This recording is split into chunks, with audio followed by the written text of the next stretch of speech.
Welcome back. In this session, we are going to discuss withholding tax concept. In Indian context, withholding tax is nothing but TDS, tax deducted at source, and this is part of Indian Income Tax Act 1961. Under this Indian Income Tax Act, there are few sections dealing with this TDS concept. In this session, we will understand end-to-end complete concept of TDS right from deduction to up to filing of the return. What is the process flow? Why TDS is deducted and what will happen with the deducted TDS amount? Now coming to taxes, there are two types of taxes. One is called indirect tax. This is levied on sale of goods or services. Sale of goods or services means if you go to any supermarket, if you buy anything, if you check the bill, there you will find GST entry. GST is a indirect tax. That means it is indirectly being collected from you. You are not responsible filing any kind of GST returns, or you are not responsible for payment of GST directly to the department. It is being collected indirectly through the seller. Seller is responsible because we are paying this to the seller. Seller will collect and remit the same to the department. So we are not liable here. The example for indirect tax is GST, VAT, customs. These are part of indirect tax. Coming to TDS, withholding tax concept, here this is part of Income Tax Act and it is charged directly to your income. It is a charge levied on your income. How it is levied, we are going to understand. See, there are many sections in TDS. Here I am going to discuss this scenario based on 194J. The reason why I am discussing, we all are consultants only. So we are professionals. So when a SAP consultant is appointed in any company on contract basis, that is our scenario. Here consulting company is Diligent Techies. You can visit this diligenttechies.in. I am a SAP consultant here. I have been appointed on contract basis, not on roll. So then the applicable section from TDS is 194J. This is the applicable section in Indian context. This whole process is based on a Indian process flow. The concept of withholding tax remains same for almost all countries. It is going to be more or less similar. Now scenario is like this. I am an SAP consultant. I am working on contract basis with this Diligent Techies company. That is the concept here. Hope you understand up to here. The section relevant for TDS is 194J. I am appointed on a monthly salary of 1 lakh. See, this is April is the financial year or fiscal year. Financial year for Income Tax Act. In India, it starts from April ending on March. So that is the reason I took 12 months to explain the concept here. I am on a salary of 1 lakh with Diligent Techies on contract. So now at the time of making this payment, at the time of making this salary to me, Diligent Techies is responsible to deduct TDS. This responsibility, these obligations comes from Income Tax Act. This is a statutory obligation. We don't have any personal discretion here. As per Income Tax Act 1961, this company is liable. This company is liable to deduct TDS whenever it makes payment to any consultant under section 194J. So now my salary is 1 lakh here. At the time of making the payment, Diligent Techies, what they will do, the rate of TDS is 10%. they will deduct TDS on this 1 lakh amount. This is my gross salary. So like this, gross salary, and this is TDS amount. So this is going to be, this is TDS rate, this is going to be my TDS amount for every month. I am going to receive net amount from Diligent Techies is 90,000 only. This 10,000 they will deduct and they will remit this to the government. At the time of posting entries in Diligent Techies, they will post like this: consulting, SAP consulting to TDS. This is bank. Like this, they are going to post entries. This is for 1 lakh. Here 10,000.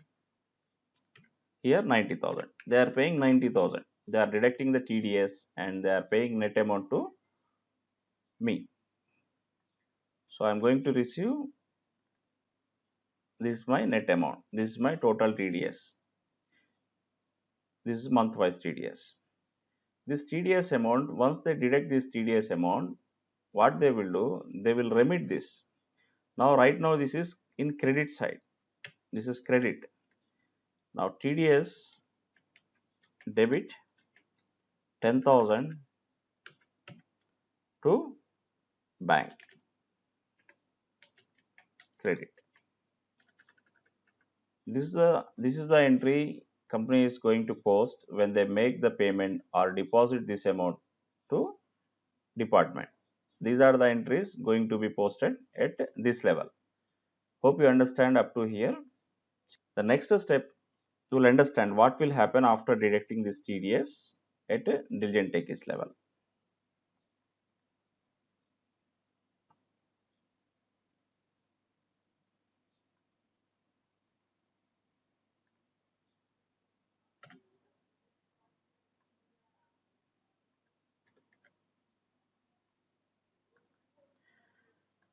See, this is the TDS amount deducted from my salary. So what they will do, here I am taking complete year picture here to understand clearly. Every month, Diligent Techies is deducting 10,000 TDS from my payment. So for every month, after ending April, the due date for payment of this TDS is next month 7th, that is May 7th. May month TDS will be paid on or before 7th June. June TDS will be paid on or before July 7th. Like this, 7 days will be given for payment. Once month is over, they will pay like this. They will deposit this into government account, means department. So how they are going to deposit? There is a challan for depositing this payment. They are going to use this challan. Challan number 281. This is the challan. This will be used by your employer to deposit the TDS to the department account. So at the time of depositing, they are going to mention only amount here. They are not going to mention your PAN number here. It is the total amount. Maybe if there are 10 consultants, let us take, I am only the one consultant. If like me, if they have 10 consultants, what they will do, they will deposit the total amount only. Total amount like this under section 194J. At the time of depositing this as well, they have to mention the code here. They have to mention the section code here. These codes are given here. This, if it is 192, this is the code. In our scenario, this is 194J. Fee for professional or technical services. 194J is the code. Likewise, they have to prepare. Let us take, there are other payments as well, like commission, rent. So for each different section, they have to prepare one separate challan. They will deposit all the amount collected from all consultants under section 194J. Hope you understand. So now once they deposit for every quarter, like the quarter means April, May, June, this is Q1, July, August, September, this is Q2, October, November, December, this is Q3, this is the last quarter. For every quarter, this diligent techies is responsible for giving the breakup of this amount. Okay, you deposited this month wise, and what is the breakup? Who is the recipient of this TDS? So that is going to be mentioned in TDS return. This return will be filed by diligent techies. This is 26Q. There is a return called 26Q. They will file this return quarterly, not monthly. Payment is monthly, return filing is quarterly. So there are going to be 4 returns quarter wise: first quarter, second quarter, third quarter, fourth quarter. They will deposit everything, they will file the return, they will issue the form 16A to you. Form 16 is for on roll salaries, don't get confused. Form 16, this is for on roll employees, permanent employees. Form 16A, this is other than salary. Other than salary means now I am on contract, they are treating my amount as a professional charges, not like salary here. They will issue the form 16 to me quarterly. You are going to get this on a quarter wise. If it is a Q1, then you are going to have 1, 2, 3, 4, 4 forms for one financial year. Hope up to here is clear. Next,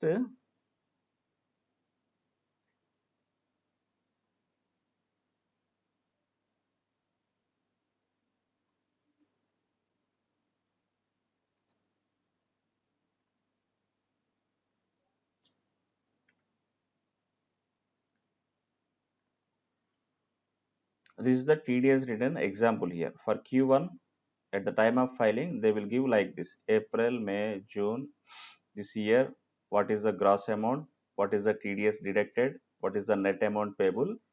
They are going to give one additional thing here: you need to give your PAN number to diligent techies so that your TDS amount can be deposited to your PAN account. So this is the breakup given in TDS return. So this way, whatever the amount deducted from my salary, it is going to be deposited to my PAN number. This is my PAN number. If you are an individual, you need to give your PAN number. So how to get the PAN number? You need to apply for PAN number to income tax department. This is permanent account number for tax reference. So next step, this is the breakup like this. They are going to file for each quarter: Q1, Q2, Q3, Q4. Okay, what will happen once they submit the form? Once return is filed, the next step, it will update it will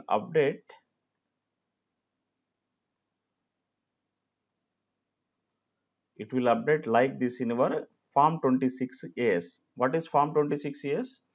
Once company is filing, diligent techies is filing in return for Q1, mentioning your PAN number, these amounts will be updated like this in your individual account. This is my how to check this. Go to income tax website and log in and check their form 26as. In form 26as, you are going to find entries like this: for the month of April, this is the amount, this is the TDS deposited, and what is the return number. See, they are filing return. So if you don't find any entry in your form 26as, let us take 3 quarters are appearing, this is not appearing in our form 26as. That means still no return is filed for Q4. You need to check with your employer. If it is missing, then you need to check immediately with your employer when they are going to file the return, when it is going to be updated. Everything should be updated before you file the income tax return. Everything should be reflected here. Hope you understand. First step, the deduction. Second step, deposit.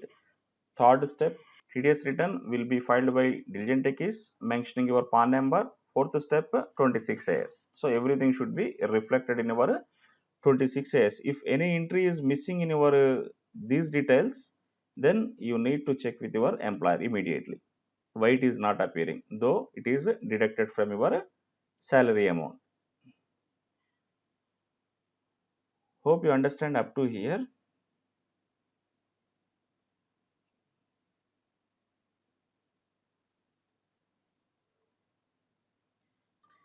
The next step is to